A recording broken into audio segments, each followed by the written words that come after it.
माझ्याच बाबतीत वाईट का होतंय हा विचार सतत डोकावत असतो ना.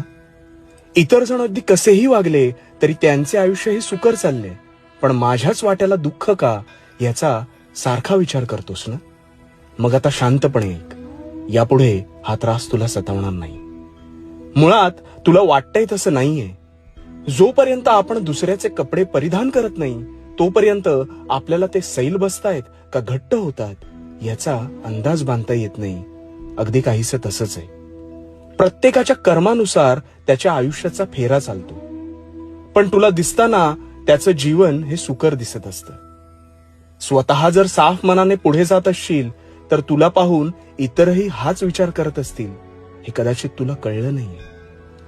एका अपंग मुलाने एका गरीबाला धावताना पाहिलं तर त्याला वाटलं की हा किती सुखी आहे. तसेच त्याच गरीब मुलाने अपंग मुलाला पाहिलं तर त्याला वाटले याच्या आयुष्यात तर फार संपत्ती आहे, हा किती सुखी आहे. पण खरं तर दोघांच्या जीवनात दुःख वेगवेगळी होती.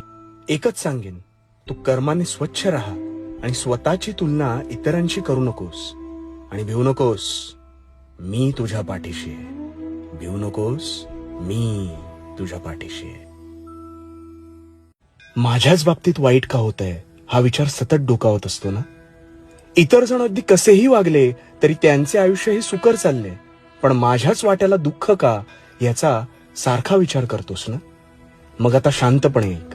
यापुढे हा त्रास तुला सतावणार नाही. मुळात तुला वाटतंय तसं नाहीये. जोपर्यंत आपण दुसऱ्याचे कपडे परिधान करत नाही तोपर्यंत आपल्याला ते सैल बसतायत का घट्ट होतात याचा अंदाज बांधता येत नाही. अगदी काहीसं तसंच आहे.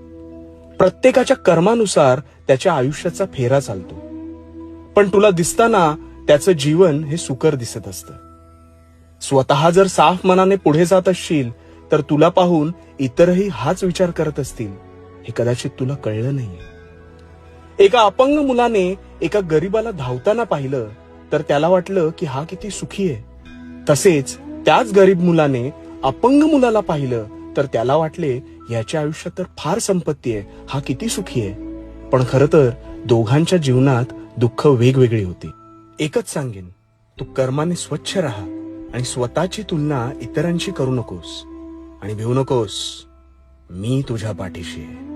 भिवू नकोस, मी तुझ्या पाठीशी आहे.